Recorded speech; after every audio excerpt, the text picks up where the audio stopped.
Okay, we are live on Facebook. Madam Chair, you may now welcome everyone to the meeting and call it to order. Hello, everyone, and welcome to tonight's meeting, our first meeting of 2021. I call this meeting to order. Mrs. McMillan, could you please take roll? Yes, ma'am. Board Member Benninger? Here. Board Member Davis? Here. Board Member Casey? Board Member Noga? Here. Chair Fullen? Here. We do also have a staff member present. And Madam Chair, we do have quorum for the Board of Zoning Appeal for the work session. And I would like also to present staff members that are present. Anita McMillan, myself, Planning and Zoning Director, Nathan McClung, Principal Planner, Julie Tussi, Planning and Zoning Coordinator. And we also have the developer, David Hill with Devi. So I believe those are all that present for this meeting this evening. And I also like to confirm that our meeting is being held in accordance with Town Ordinance number 1016 and section 4-0.01G of chapter 1289 of the 2020 Acts of the Virginia General Assembly. And everyone present is participating by electronic means. Madam Chair, the meeting is now yours. Thank you so much, Mrs. McMillan. I first want to start by introducing our new board members. Let's just take a moment for everyone to introduce ourselves. I'm Mandy Fullen. As of right now, I'm the chair of the Board of Zoning Appeals. And Mr. Benninger, would you like to introduce yourself? Yeah, I'm Bob Benninger. I'm actually on the BZA and the Planning Commission. Fabulous. And I would like to welcome our new members, Mrs. Nogan, is that correct? Noga. Noga, I'm sorry, Miss Noga. Welcome. And Miss Davis, we can't see you. Welcome. Thank you so much for joining our board. And Mrs. Moore, can you wave? Everybody wave. Miss Kelly Moore, thank you so much. All right, first off is we just need to go over our reports and our reviews from 2019 and 2020. They do not need to be voted on. We just need to make sure everyone is in agreement for them, that no one has any questions or corrections about them. Well, with no questions and no corrections, we will move over to the briefing from staff about tonight's topics. I think that would be you, Mr. McClung. Yes. Yeah. Thank you, Madam Chair. Thank you. And good evening, the rest of the board. Tonight we have a presentation on the petition that we're bringing before you. The town is the petitioner and the applicant for this variance or these variances from the floodplain district regulations. And we have a PowerPoint that will go along with the staff report. Additionally, I want to introduce, as Anita introduced earlier, David Hill. He's with the Devi Group, and he is a part of the development team that's going to be doing the redevelopment of this project. So I'll pull up the PowerPoint here. So the nature of the request is the town of Vinton is requesting specific requirements from within the district regulations of our floodplain overlay district. This is pretty atypical for the Board of Zoning Appeals. However, the Board of Zoning Appeals hears all variances from the Vinton zoning ordinance. So, usually you're dealing with things like setbacks and, other categories related to hardships that are posed on properties. This is very similar. It does meet the criterion of the Virginia State Code, but this is going to be more technically driven than previous meetings. And of course, you probably won't see another project like this during your tenure on the Board of Zoning Appeals. So I'll get later on to the specific criterion of of that article or of that division 13 that we're seeking variances from. But specifically, we're looking for a variance that would allow the project to move forward based on it being a historical structure and the town doing the due diligence of ensuring that this will cause no additional threats to public safety and that there is no rise in the base flood elevations, in addition to the other things set forth in the staff report.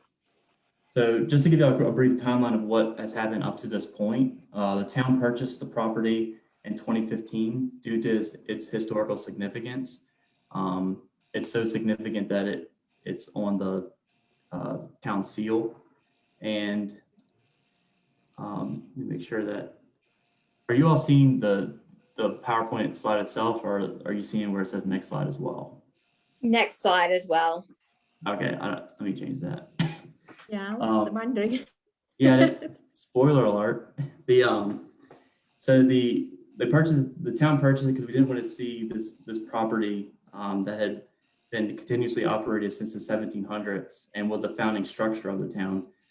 In fact, the town of Vinton was called Gish Mill before 1884 when the town was chartered. So it's the first structure ever built in the town of Vinton, or what would become the town of Vinton. And the town didn't want to see it go to the wayside. And due to the particular nature of it being in the floodplain and the condition it was left in after it stopped being an agricultural feed store in 2014, we wanted to see this property preserved.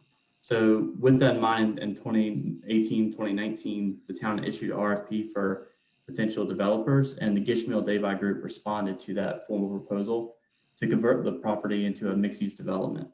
On April 8th, 2020, a contract of sale began between the town and the development team, which gave the town a due diligence phase to complete certain things to get the property into a financially feasible level to actually be redeveloped, and also going through the due diligence legal phases, such as what we're going over tonight with getting these variances in place or requesting these variances from the BZA.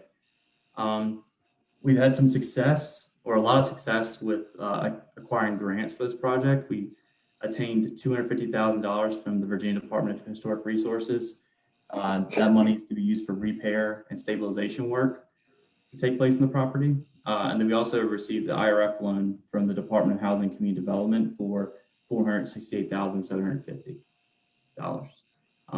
And that's going to be gone. That money's going to be channeled through the EDA to the developer to complete activities involving just general redevelopment of the building.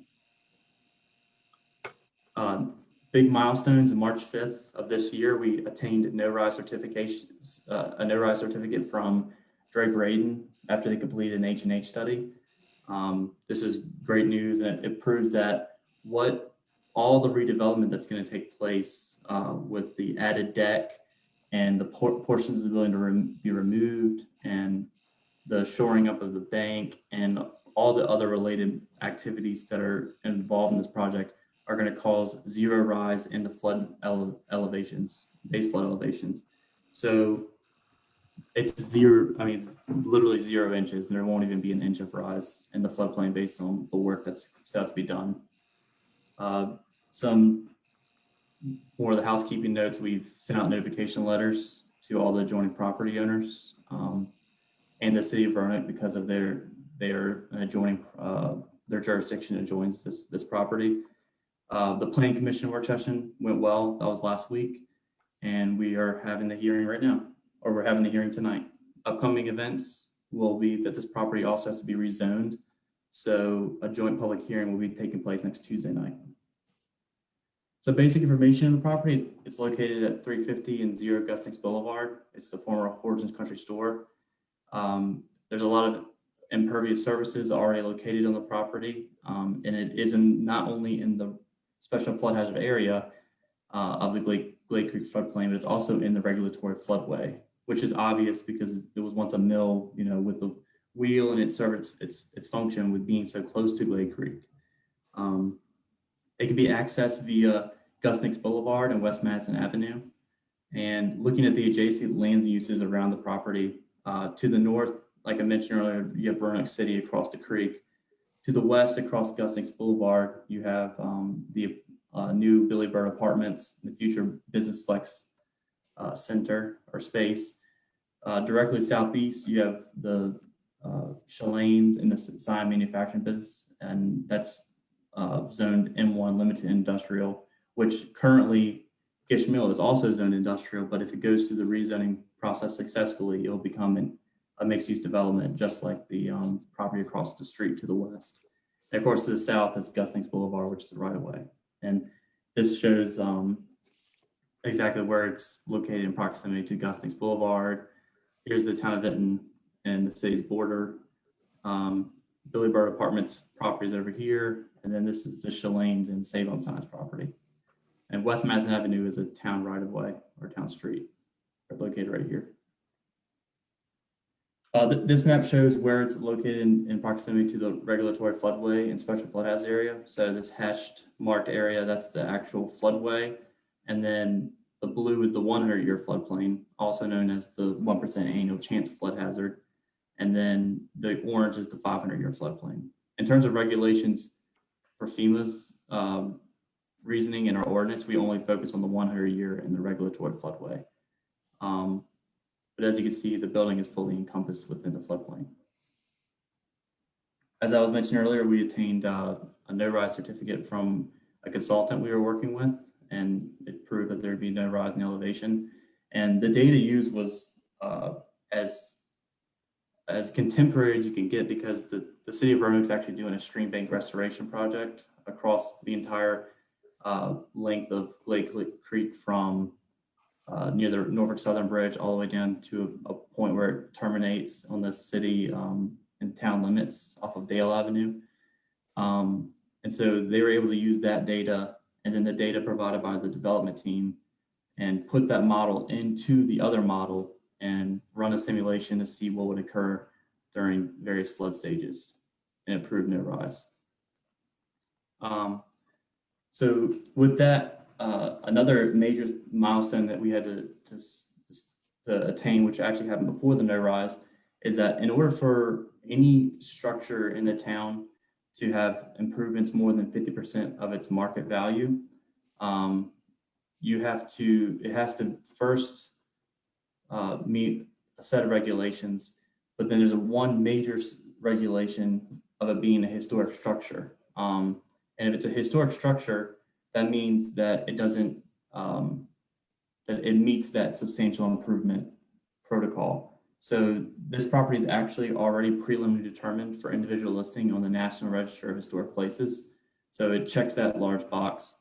But even with that determination and with it being deemed a historical structure, you can't just exempt it from all the floodplain ordinance regulations. You have to go through and find specific variances that are needed from the floodplain ordinance in order to maintain the minimum standards for it to not be to lose its historic status. And that'll make more sense later on when we get into the specific variances. But overall, there's certain things that if we were to follow the floodplain ordinance, specifically for this historic property, it would alter the building in such a way that it would no longer be historic. It would lose that status, and then ultimately the property would not be capable of being developed. So just to give you an idea, I mean, you probably drove past it, but I'm going to give you some pictures of the current conditions of the property. It's very blighted, and it's left in a really derelict state in its present, but structurally it is sound, or majority of the building is sound. So that's from the road or from the parking lot on the north elevation of the building. When you first go in and you look to the right, this is looking, this is looking back towards the door area. This is part of the 1940s addition. Moving further down to the second part of that addition.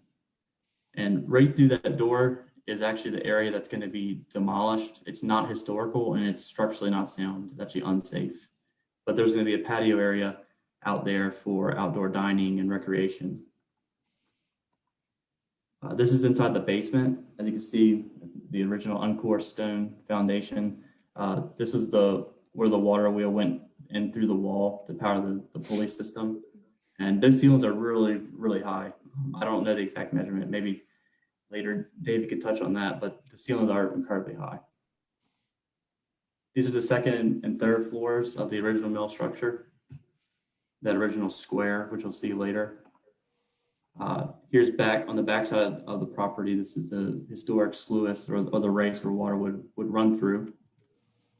And then that is once was the dam. It's still remaining portions of it, but that is what it looks like in its current state. So with that, I'm going to hand it over to Mr. David Hill with the Gishmill Davi Group, and he's going to go over the proposed redevelopment of this building. And I'll be controlling the PowerPoint, but feel free to take it away, David. Well, thanks, Nathan. And I'll just give you a little brief overview, telling a little bit about the building and the land use. As Nathan pointed out, we will be applying for the mixed use district because we'll have a small restaurant, a seasonal market, a speakeasy in the basement, and then we will convert parts of the old concrete, well, all the concrete silos and the upper floors into lodging. They're designed so that they can be lodging or apartments. They'll have small kitchens in them, but right now it seems like Vinton has plenty of apartments, but has no lodging. So they'll be, at first we're going to try to use these as lodging units, and we'll lease them, we'll rent them over the sort of VRBO network. And so we've tried to be very sensitive to the historic nature of the building. And I believe the next couple of pictures Nathan will show you kind of give you some of this. Should we go into square footage, Nathan, or want me to? Yeah, here you go. You can kind of see the restaurant is about 5,000 square feet, market about 1,200, speakeasy about 1,200, and then you've got 5,800 square feet of lodging. And then probably the part that you're probably most interested in is the outdoor dining on a great big deck in the back. And I'll show you that in the site plan that Nathan will click to next. This document shows several different site plan efforts kind of sandwiched together into one image. What we were able to get, as Nathan mentioned, we got some really great topography that Roanoke City shared because of their stream revitalization project. So they did a very good quality topographic survey for us. It's just a couple of months old. On top of that, you'll see the property lines of the property. We have we would own this parcel here with the mill on it, and then there's a lot of land that goes across the stream. We believe the original mill owners owned both sides because they had the mill dam in there, of course, and would own property on both sides for the pond. And the little triangular piece down there on the far left is a parcel that would probably remain in Vinton's possession. It really is old transportation improvements related to the bridge, an old bridge that used to go there. And the other funny part about this, see that little teeny square as you enter the parking lot on the right side is like a little tiny square of property. That's where the historic location of the scale was. You know, they would weigh trucks coming in and leaving, and so that was its own little piece of property. I don't know why, but it was. So what you see here is the project actually ends up with less surface area of impervious land than it used to. We'll be cleaning up the parking lot. There's a whole lot of paved surface out there, and we'll change some of that back to grass and plantings. And of course, keep the logical parking spaces. Excuse me. And then on the far right end of the building is a triangular space, and that's the least safe part of the building right now. We'll be removing it, leaving the concrete slab underneath, and using that for sort of outdoor bean bag toss and things. You see 3 red umbrellas out there, sort of tables out there on that little spot. And then the brown shape, that's kind of a zigzaggy shape that comes off the back of the building, that's the large deck that we'll be adding onto the building. And that'll be at the same elevation as the first floor level of the building. And there are 2 or 3 garage doors which will be placed on the back of the building that can be opened up And they'll allow people to flow in outside from the dining areas and the market onto that deck. We believe in the summertime to be a really great place to be. And then the sluice that Nathan was talking about is over on the left of that little gray area.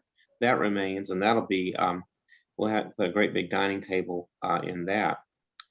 On the far left end, well, actually, where Nathan is showing you now, that cube that is in the middle, we call that the cube. That's the original brick part of the mill. In fact, the basement is stone, which maybe was even there before the brick. Some people think it actually goes back to the 1700s. And then the brick part that you see was built during the 1800s. And then on the far left, those are the concrete silos. They're not the real kind of rural silos you see with barns out in the country that tend to be circular. These were cast in place and they're square. And so we'll be turning those into the lodging units because they're really interesting. They'll be tiny but tall. Should be pretty interesting. So if you like, I can show you the rest of the building plans just real briefly. Excuse me. We have the building modeled in 3D so that we can kind of get an idea of how all these spaces relate to one another. And you can see here, generally the building is proposed to be generally as it is today. That little triangular area nearest us in the lower right piece is removed, and we'll be reusing the big red sliding doors that are there on other parts of the building.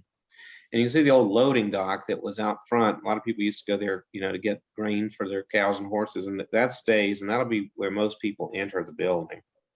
Right above that is you'll see just the only addition to the building, which is put in here, and that's a fire escape to get people from that brick cube out into the main building and into the loading dock area. So we had to put that into because we can't really restore the existing wooden stairs. We're going to try to leave them, turn them into things like bookshelves, but we can't put a lot of traffic on them.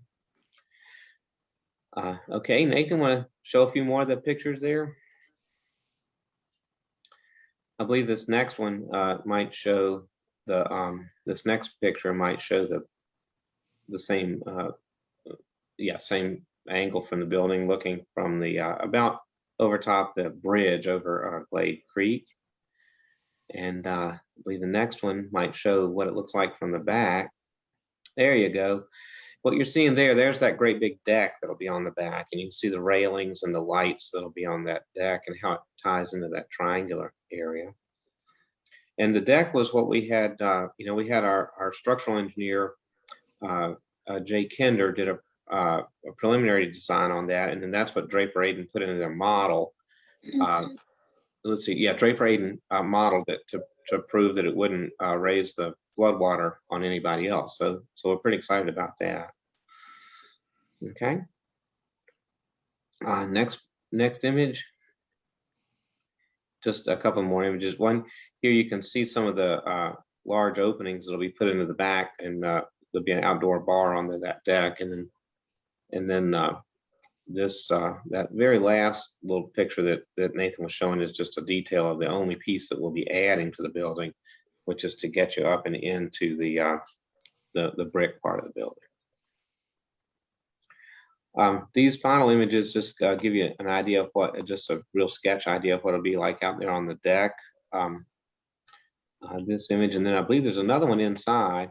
Yeah, and one of the things about this building is it has a lot of braces. It was really built as kind of a more of a barn than a commercial building. So we've cleverly incorporated tables around those braces so people won't bonk their heads as they're trying to get up. Okay. We know the building is in the floodplain. That's going to be a big issue, and so so it's an unusual situation, but we've had to deal with it in a lot of other places in Virginia because it's particularly in the mountains, because it seems like you get flat floodplains and you get slopes of mountains, and very few of your old buildings are either one place or the other. So especially old mills, they tend to always be built in the floodplain, and so we've been very careful on this plan. There'll be two ways that we address it. First is in this area, say back of house that you see over on the left, that's that room there, and then the kitchen and the toilets, and then of course the fire escape. Those will be hardened and they'll be designed that they can be closed, and the floodwaters won't get into those.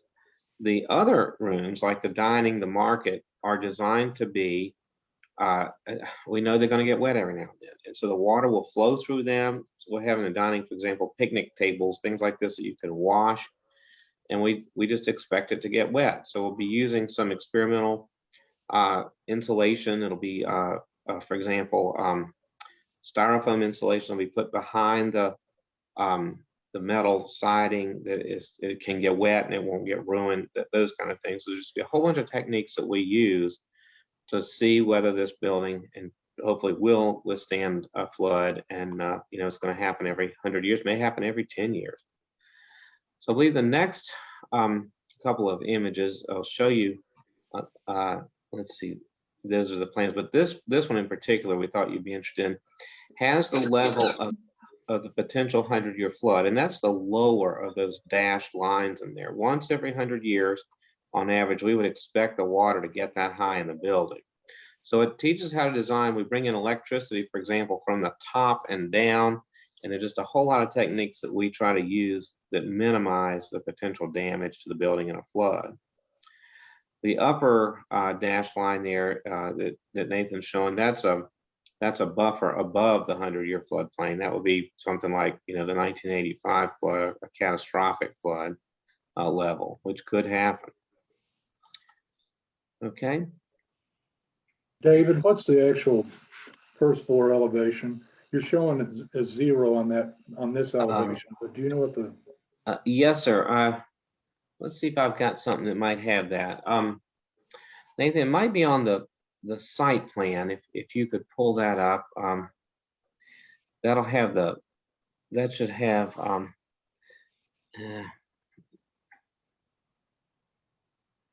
think it's will be on the slide about. Let's see. Maybe that one there with the color. If we get lucky, we can zoom in and pick up a floor plan elevation. Can you zoom in on that? And I'll go look on my table here. There should be something around it. Yeah.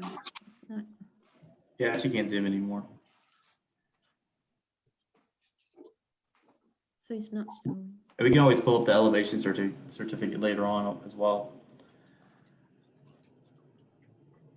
Okay. Yes, sir. Here I have it. We believe the finished floor is 915.45. No, I'm sorry, 915.25 above sea level. Okay. Right there. That's an elevation of the loading dock and the first floor and the deck. And then hopefully with any luck at all, there'll be something on here that'll show us the flood elevation. I guess they just have it here just by everything in relation to that.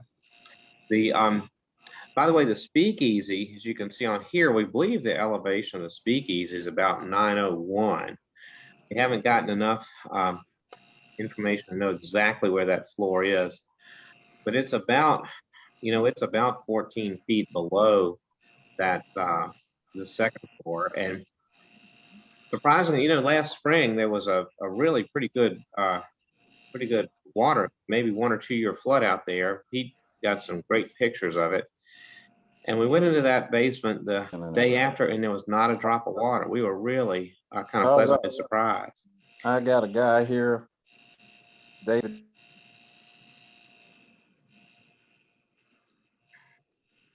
Can you hear me okay? So anyway, we're going to try to figure out why that thing never got water, and then also, if it did, how it got out. We believe that currently the floor is dirt in there in the first floor. Well, I looked on the both the city and the water authorities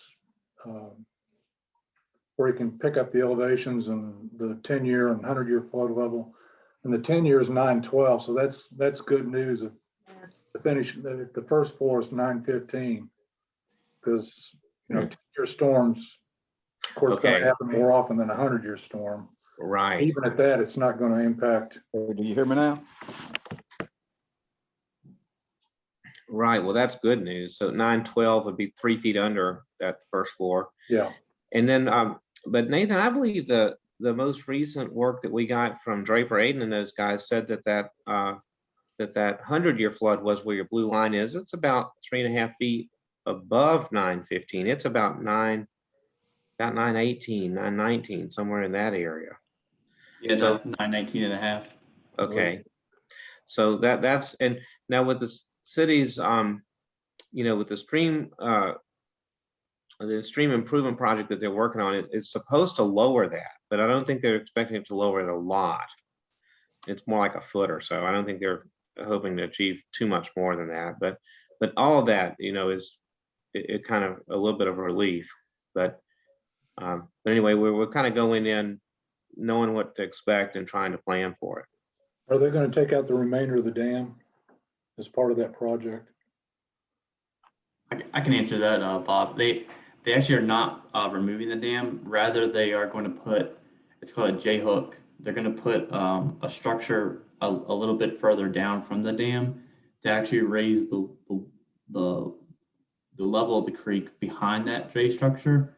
And so right now the differential isn't good for, I think, like fish migration and other aspects of the dam. So they're actually going to raise the water level past the dam to bring it up to a level where the spillover is not so high below the dam. So they're not going to be altering it anyway. They're just going to be raising the water past it. I think they said right now it's a foot of a drop of water from the dam, and they're trying to raise it to 1/2 foot or less.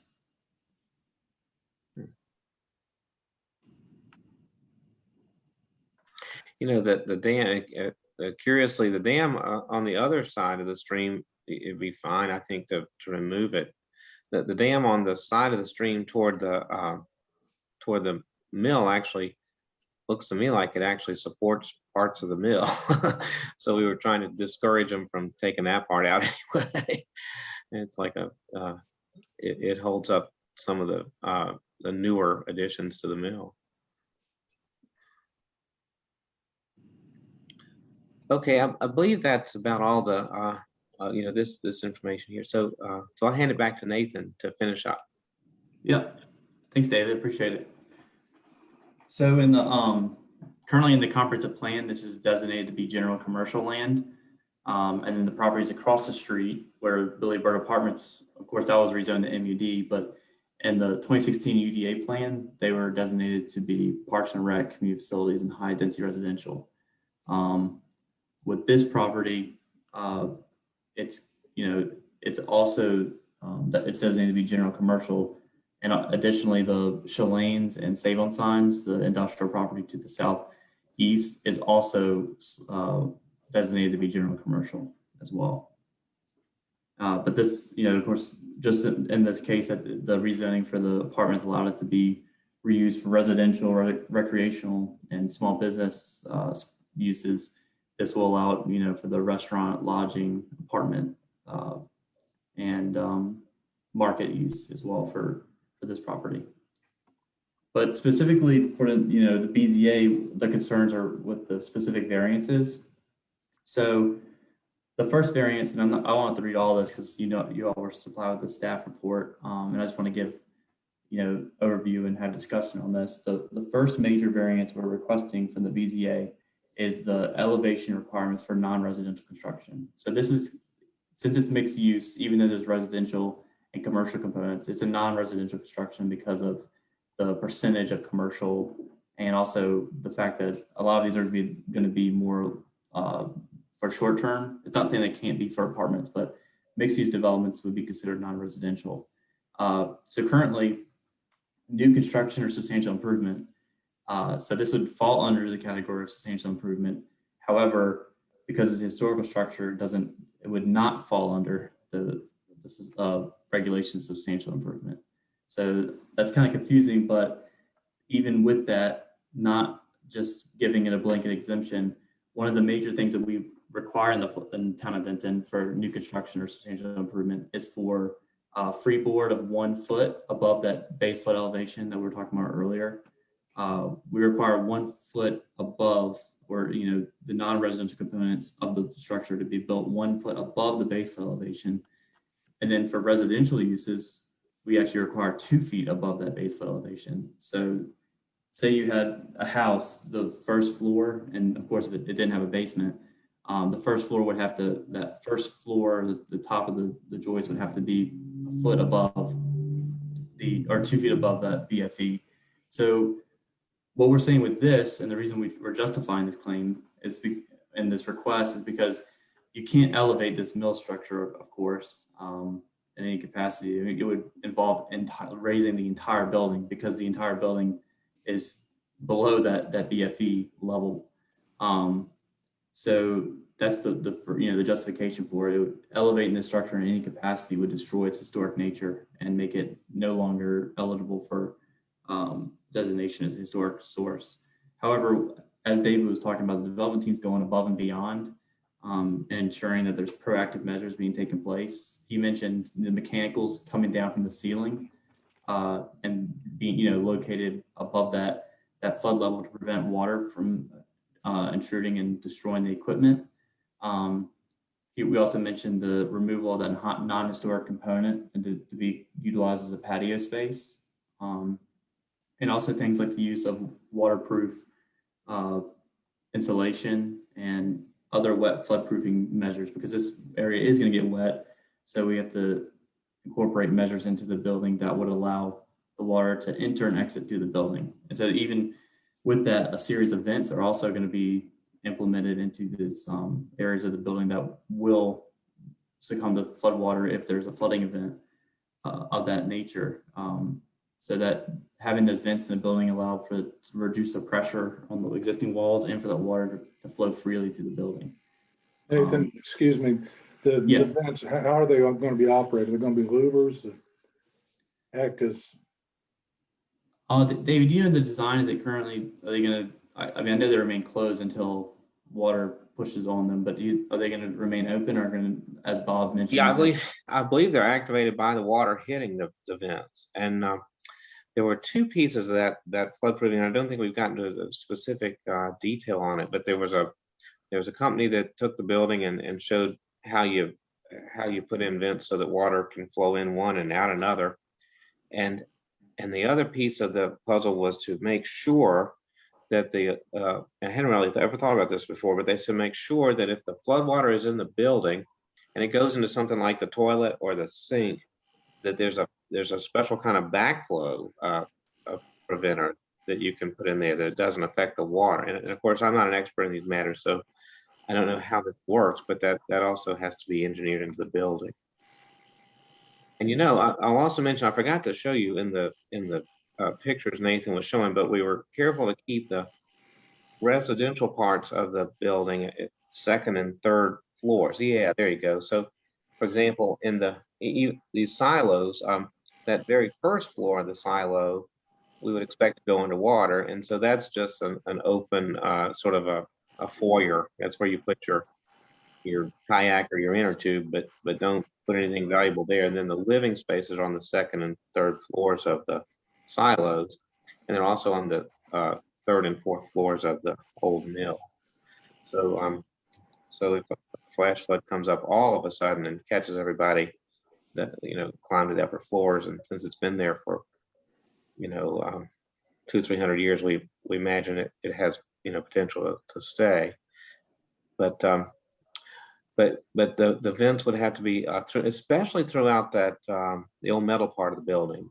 Yeah, that part that Nathan's showing you there, there are vents for the water coming in and other ones for it to leave.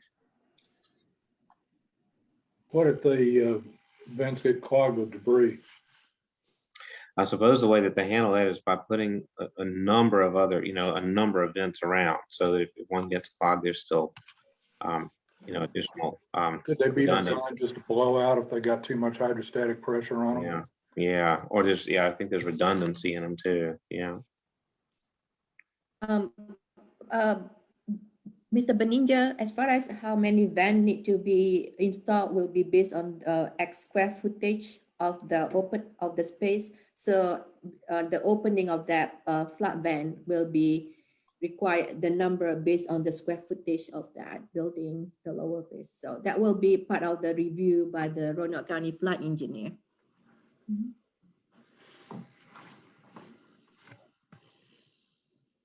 Yeah, thanks for making note of that, Anita, as well, because even with this, we're giving them a variance, but the statewide building code still applies to this building. So even with these variances from our zoning ordinance, the Roanoke County Office of Building Safety and their floodplain engineer, I mean, they're still going to review these things for to ensure it meets the building code and ADA requirements. The next thing I want to mention, besides the move of water, is that the crawl space area under those 1940s additions, they're not going to be used for any storage or human. I mean, the ceilings are only like 5 or 6 feet tall, but there's crawl space areas under those 2 additional portions of the building, not the original mill structure, are not going to be used for anything. And then also, like David mentioned, the sleeping quarters are well above 2 feet, actually way above 2 feet above the BFE. The next specific variance we're requesting, this is more of a clerical requirement. It was really a special use requirement, and the in-depth section is under section 4-71B2. What we found is that since it's going through the rezoning process, all the things included within what would be required for the council to hear, they're already hearing with the rezoning, and we include all this floodplain information as well in this presentation. So rather than being redundant, we seek that they would not have to get a special use permit from the town. I mean, it would be different if they weren't going through a rezoning process, but since they're going through a rezoning, council is going to be hearing this same level of information presented in the same format. The final specific variance is section 4-72A. And this may pertain to the deck. The deck is actually not an insurable piece of this project. So it's being designed in such a way that it's not attached to the primary structure, but it's actually going to be, it's going to be its own separate accessory structure to the building, but it's not going to be, attached in any way. And it may touch the building, but it's going to use footers and the foundation of the existing concrete there, and also being bored into the ground to withstand any kind of forces of flood waters.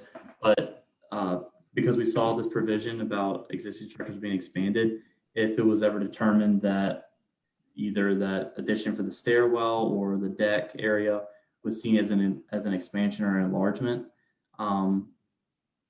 we would want this to be exempt. However, you see the key here. It has been demonstrated through hydrologic and hydraulic analyses that it would not result in increase. Of course, we've already done that due diligence that included those things. So even with exempting them, they already would meet this qualification anyway. And this just kind of covers what I just mentioned about that and the anchoring of the deck. So the staff conclusion is to approve and grant this variance. We believe it shows good and sufficient cause. The hardship really lies in the fact that without granting these variances related to elevation and enlargements, it'll ultimately result in the loss of an important historic structure that's been determined to be on the National Register by DHR. And of course, it's significant to Benton as well. And we believe through the engineering studies that granting these variances will not result in any unacceptable or prohibited increase in flood height, additional threats to public safety, or any extraordinary public expense. And we found the development team and staff are, like I said, we're doing everything scientifically through engineering studies and utilizing the work of the architects and all these individuals involved. But as David was mentioning, like some of the most modern kind of strategies to prevent flood damage and increased risk are being implemented on this project. It also won't conflict with any local laws or ordinances as well. So does the BZ have any questions based on the presentation so far? Who's going to hold the insurance on the property? That's a good question. The town currently is the property owner, and we're shooting for August when we're done with the DHR grant activities to transfer the ownership, because we're currently under a contract of sale with the Davi Group. So in August we'll transfer the ownership. And David, do you believe, is the development team going to hold the insurance policy, or will the restaurant or the operator? No, the limited liability company, the Gishmill Davi, will have an insurance policy on the real estate, the building. And so that'll be, and I've asked our insurance agent several times now to get me that proposal, because the flood, the building in the floodplain costs more than regular insurance. So we got to get all that figured out, and that will change it. Well, depending on what it costs, we have to charge the tenants more. So we're getting that now with the full idea that we would be, Gishmill Davi would need to have insurance in place when we receive the building. Yeah, and additionally, one thing we forgot to mention about the tenant, the operator has already been secured. He's actually the other member of the Davi, David Trinkle. You may know him. He's has the restaurants. Is it Fork in the Alley, Fork in the Market, Fork in the City?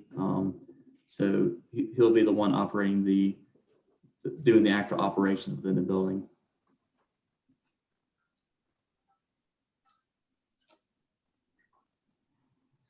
Bob, while Nathan was talking, I found the drawing that shows these vents. If you like, I can, if you want me, I'll screen share and show how that works. The only danger is I'm not an expert in these matters. So you can kind of see what the vent experts had proposed, and we plan to do it. If you want, I can show you that. Yeah, that'd be great. Is there a way to, do I initiate that here on my end? Share screen. I think somebody has to hit something that says multiple users can share, but actually I probably get some great advice out of Bob here. Take a look at this. Are you able to see this this vent map? It's an amazing piece. These engineers that design these things, this little piece over here in the corner, you can see what these things look like. And when the first thing hits it opens up and lets water go through. And it reminds me of looking at like a ship with a bunch of portholes. These different vents allow the water to flow through the building and on out. So, I think if one or two gets clogged with debris, there's just a lot of other vents all around the building that allow it to flow in. And so that's all I know about it at the moment. This, I think they figured out the number of square feet on the first floor and how many vents that would need. So there are a bunch of them. Yeah, what's it say after 41? Yes, it says 41 are required, and I think they're showing 44 on the plan. So and so we'll work. Is it Butch Workman is our guy with the building official's office, Nathan, Anita, and so we'll work with him on this and make sure he's happy with it. He'd said, you guys need to bring me a really good example that's really thought out and show me how this works. And so I imagine the people that developed this particular diagram, we might even put them in direct touch with Butch to explain how this works. Yes. Bushwoman and Morgan Yates are the building official that will be reviewing. Having said that, I know it's 7:07. We're supposed to start the public hearing at 7 o'clock. But Madam Chair, it's yours. All right, well, that does adjourn our work session, and we'll slide right over into our regular session. Our first item that we need to take care of is election of officers. We need to elect officers for chair, vice chair, secretary, and recording secretary. The secretary position will, as generally, is filled by Mr. McClung, and the recording secretary should be filled by Ms. Tusi. That being said, does anyone have nominations for chair or vice chair for the Board of Zoning Appeals 2021?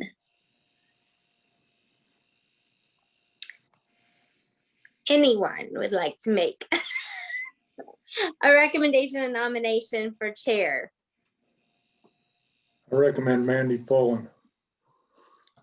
Thank you, Mr. Benninger. Are there any other nominations? All right, we will move on to vice chair. Would anyone like to make a nomination for vice chair?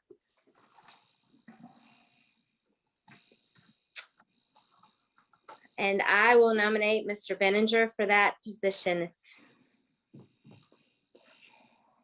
All right, if there are no other nominations, we will vote on this as a whole for Amanda Fullen for chair, Mr. Benninger for vice chair, Mr. McClung for secretary, and Ms. Tucci for recording secretary.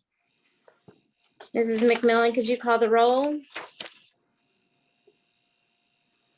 Yes, yes, ma'am. Thank you. Board Member Benninger, Yes. Board Member Davis, Yes.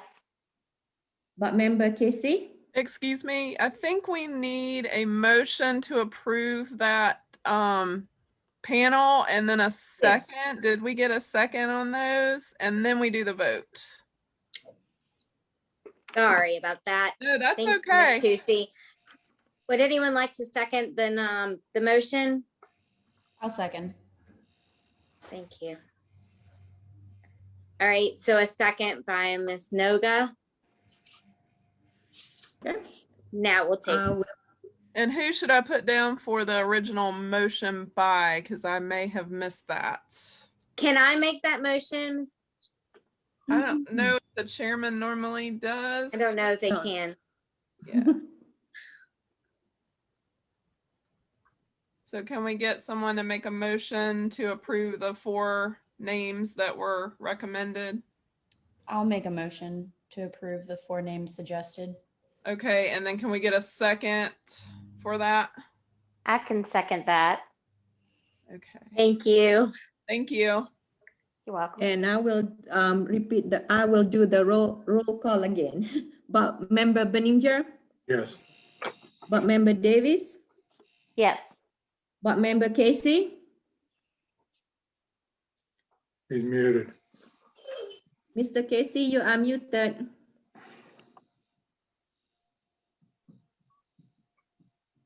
Do you hear me now? Yes. Board Member Casey, Yes. Board Member Noga, Yes. Chair Fullen. Yes, Thank you. thank you very much. We'll continue on to our approval of the minutes from the May 30th, 2019 public hearing.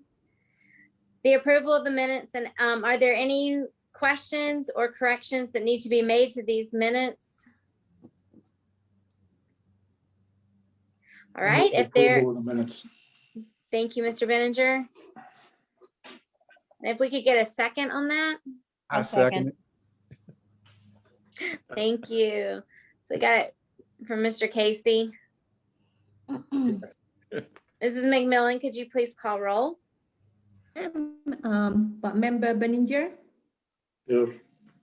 Board Member Davis, Yes. Board Member Casey, Yes. Board Member Noga, Yes. Chair Fullen. Yes. Okay, moving right along. At this time, we will start the public hearing section. The petition that is to follow from the town of Benton for a variance for a specific requirement set forth in the FO flood plan overlay district of the Benton zoning ordinance. The purpose of this request is to allow for the redevelopment of the historic Gish Mill properties located at 350 and 0 Gusnick's Boulevard, Benton, Virginia. Tax maps numbers are 060.110422.00 and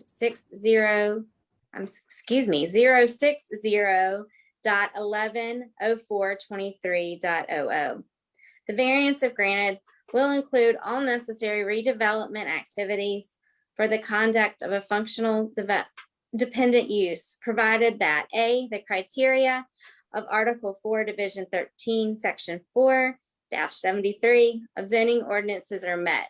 And B, that the structure or other development is protected by methods that minimize flood damage during a base flood and create no additional threats to public safety.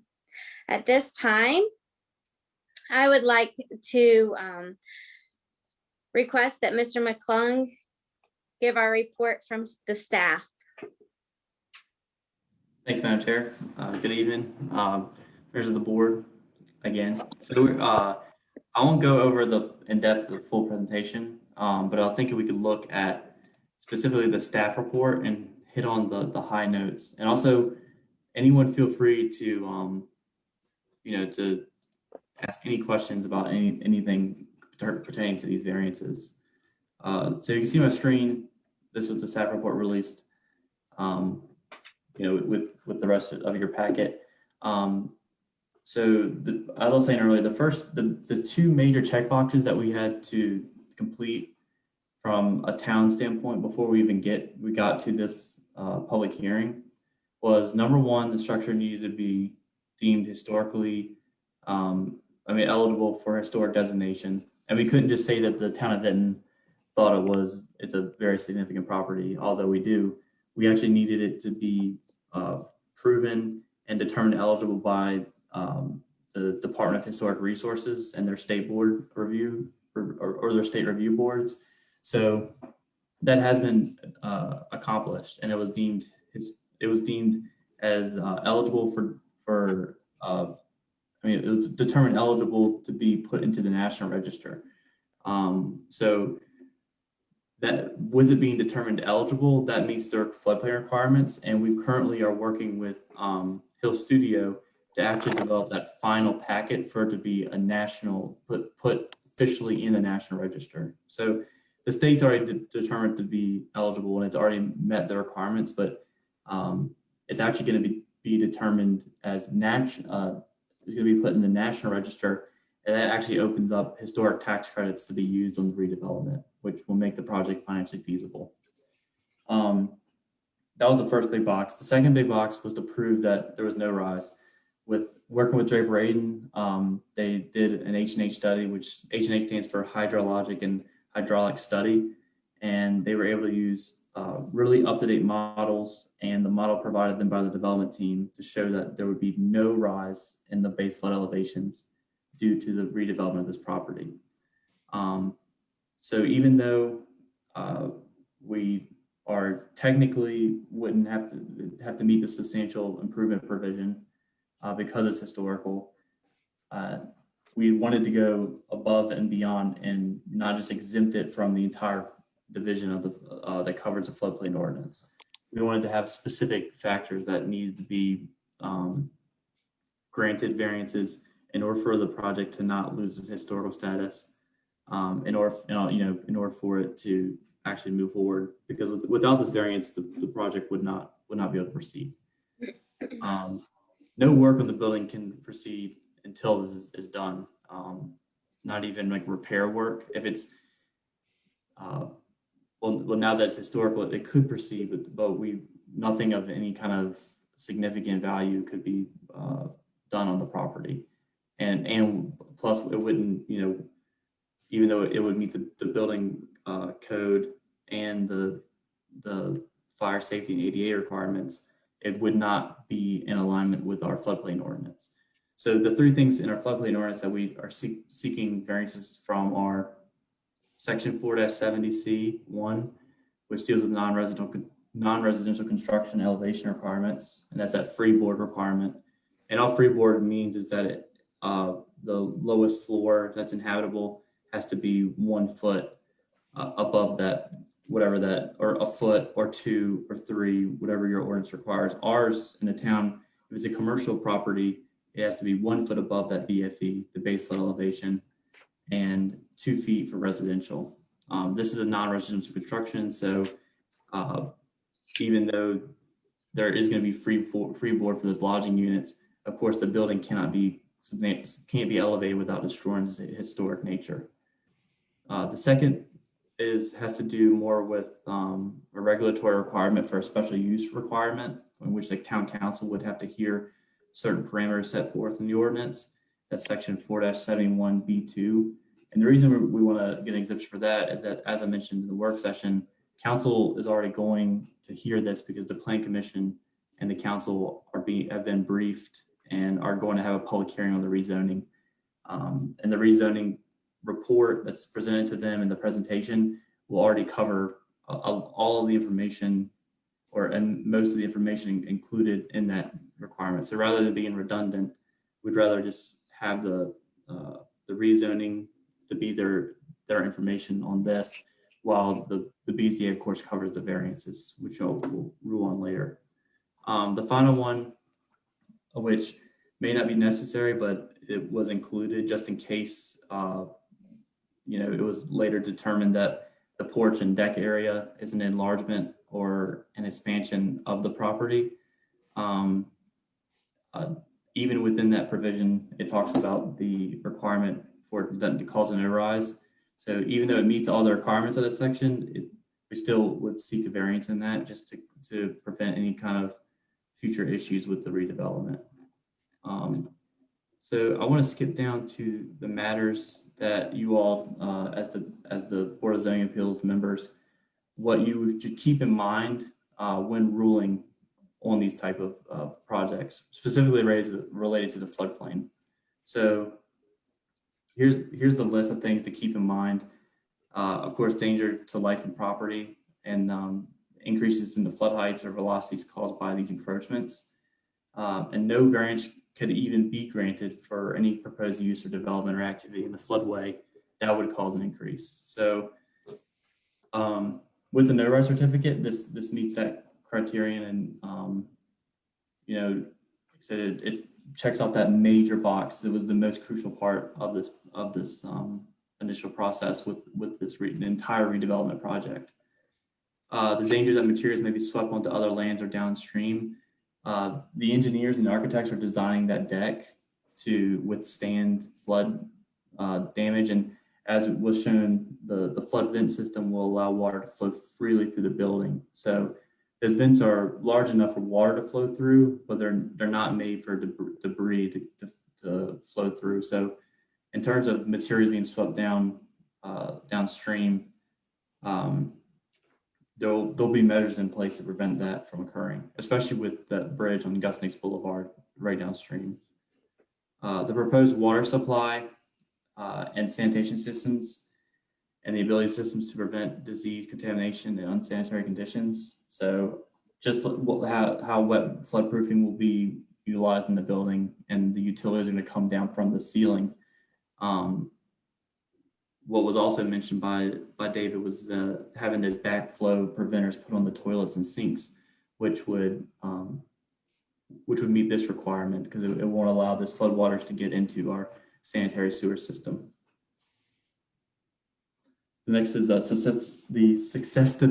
I can't pronounce that word, so maybe someone else can do it. Susceptibility. Thank you, Bob. Of the proposed facility and its contents to flood damage and the effect of such damage on individual owners.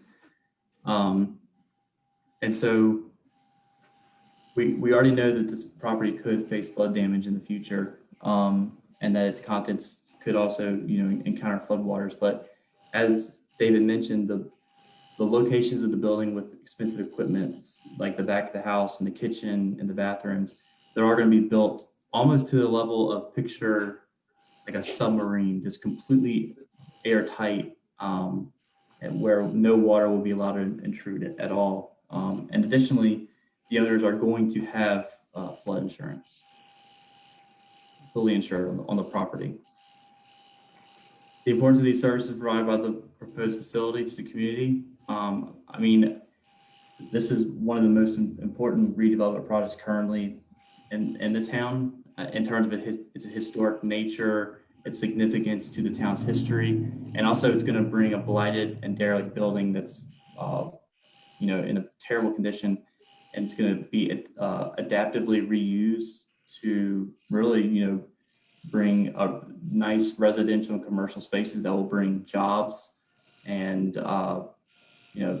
promote greater tax revenues for the town.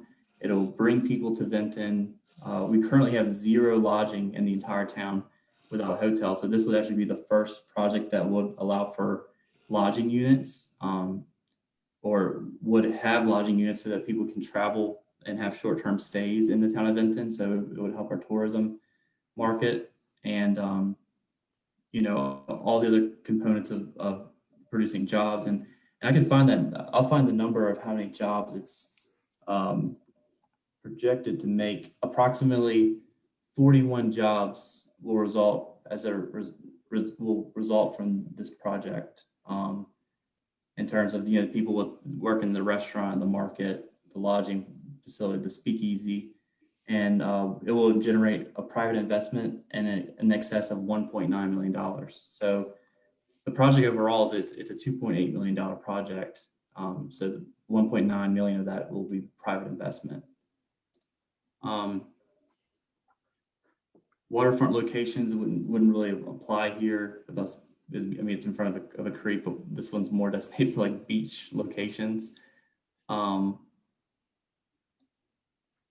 There really are no alternative locations. I mean, this is a very specific and complex project with it being located in the floodway and it being a historic mill. We showed with the comprehensive plan that the existing development and proposed use will be compatible with that neighborhood and that corridor.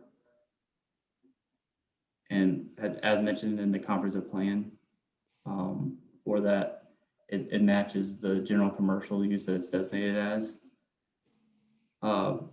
There's going to be some form of system where if they know a flood is pending, it's going to give the restaurant or the entire operation of the building a forewarning to if it's bad enough to have people evacuated. I'm sure that engineers and architects will have some kind of monitoring system and sensors to ensure that people are safely evacuated off the property and nowhere on the premises if there is a pending major flooding event. These things are the expected heights, velocity, duration, rate of rise. Those were included in that H&H study that we mentioned earlier by Draper Aiden. Of course, we've been harping on the historic nature of the building, and that checks that box, and then such other factors that we brought up.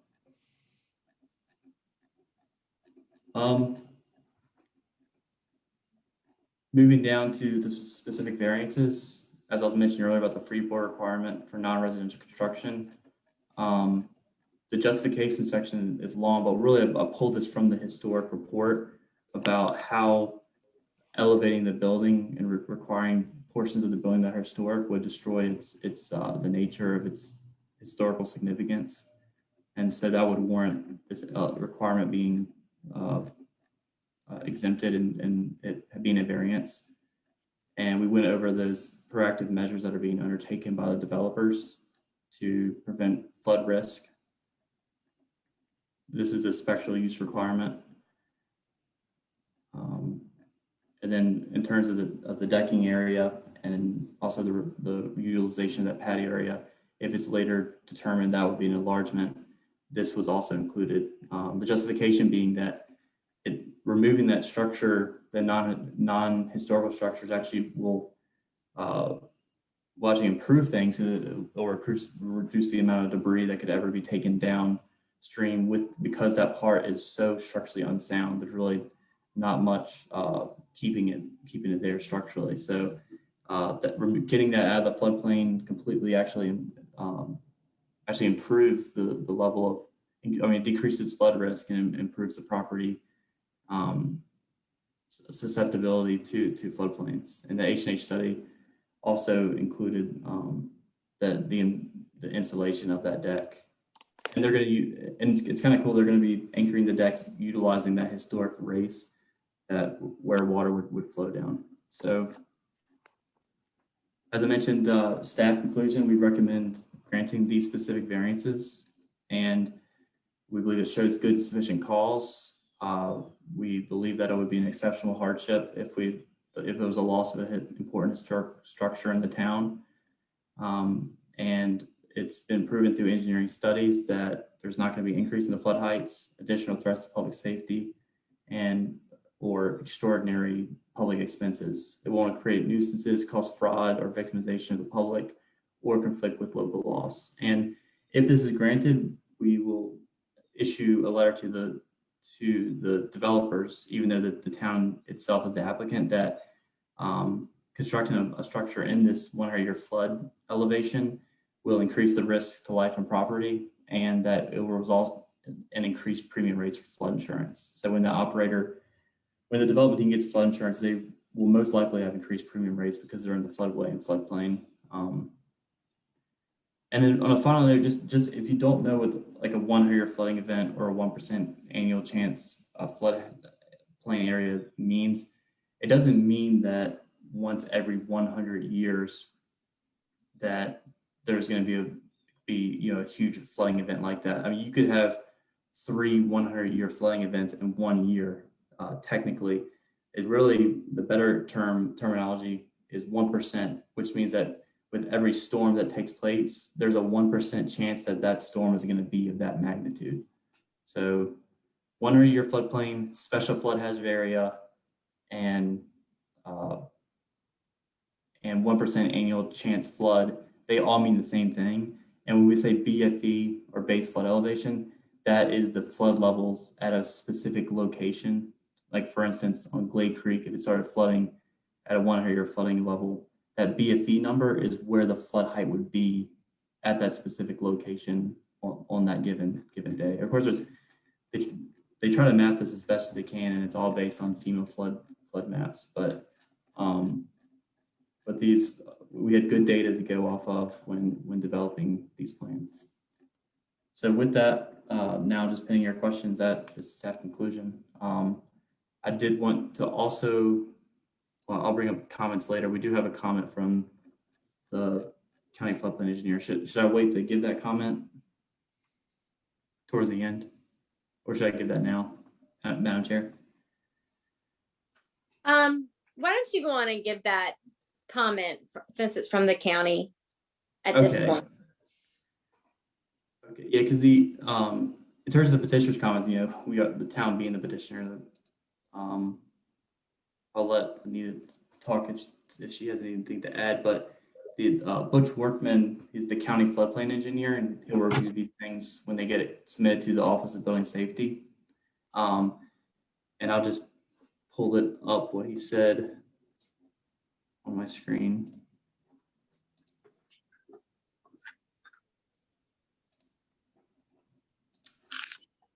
Hold on one second. This is from Butch Workman. The engineering evaluation of the floodway is appropriate for minor changes. Therefore, the no rise certification is accepted. The architectural strategies being implemented is acceptable as well. Looking forward to the final set of building plans. So Butch obviously reviewed the no rise certificate that was included in the staff packet and found that the scientific measures they used and the data they used was appropriate for this. And when he reviewed the staff report for the things like the flood vents and elevation utilities, he found that those strategies are being acceptable as well. Of course, he's looking forward to the final set of building plans, which will be the things that are actually reviewed before the building is constructed or redeveloped. All right, thank you so much, Mr. McClung. At this point, if the petitioner has any comments, Mrs. McMillan or Mr. Davis still on? Mr. Hill still on? No, okay. So Mrs. McMillan? No, I mean, Mr. McClung covered a lot of information. And as indicated that we did receive that no rise certificate, which is very critical for variance to be considered.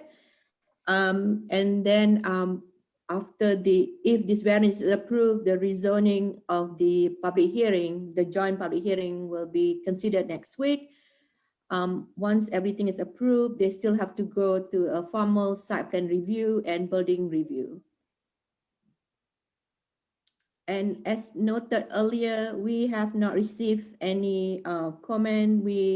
As required by the state code, the adjoining property owners were notified and advertised in the Winter Messenger.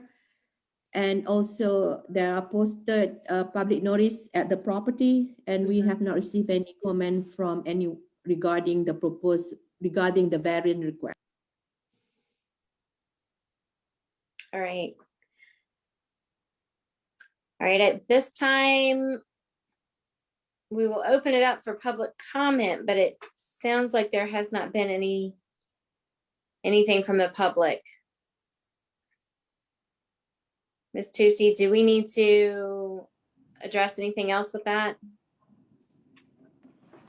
You guys can discuss and ask questions now, and if there are none, then you'll close the public hearing and ask for a motion to either recommend approve or deny the variance. All right, do any members of the BZA have comments they would like to share, questions to ask Mr. McClung? One thing, Nathan, the question about putting backflow devices on the bathrooms and the sinks, you got two issues that you need to worry about. One's whatever's in the building getting into those systems. The other is what's in the system backing up into the building. So I'm not sure, that's up to the engineers to figure out how they're going to handle that. Because Mr. Hill stated that the bathrooms were going to be waterproofed, basically watertight. So in that instance, I would think you probably want the backflow devices to keep the sanitary sewer from backing up into those rooms. But that's up for the engineers to figure out how to do that. Yeah, I mean, that's a great point, because it's not just about the floodwater, it's intrude, but yet looking forward to hearing more about that aspect of the utilities. And I don't know if there'll be like a backflow preventer on the main sewer line or on, I'm sure that if they had a backflow preventer for the sanitary sewer, that would be put on the main line that all of them connect to rather than individual appliances. But that's something we'll make a note of and see what are in those plans, what they plan to do about that.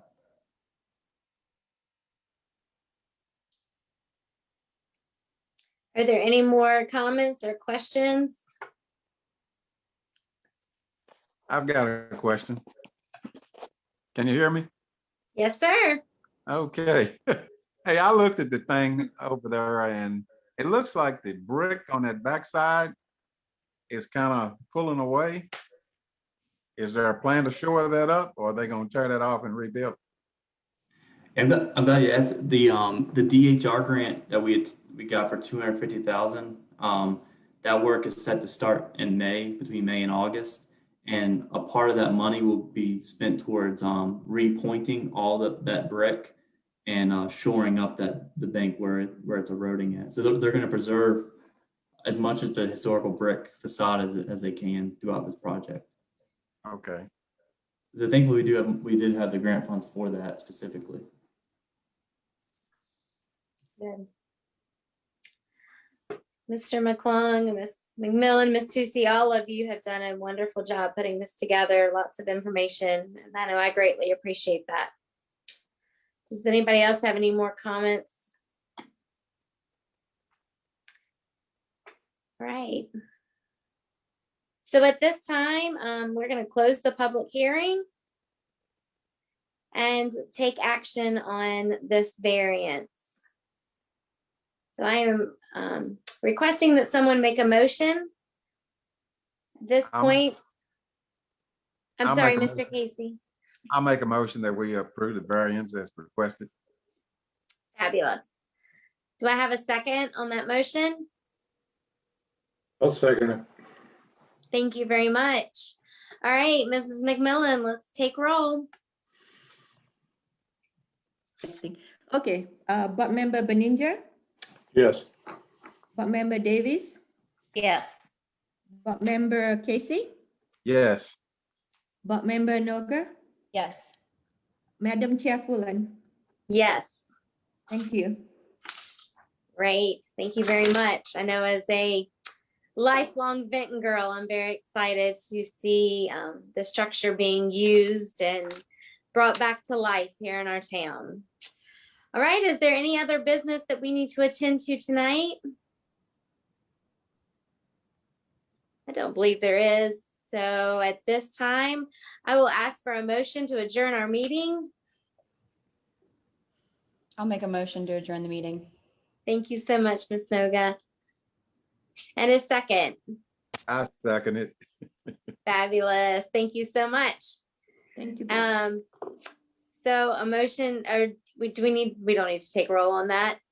So our meeting is now adjourned. Thank you all so much, and I look forward to working with you all again soon. Thank you. All right. Thank Thanks. you. Have a you, great guys. evening. Thank you Bye. all. Bye. Bye.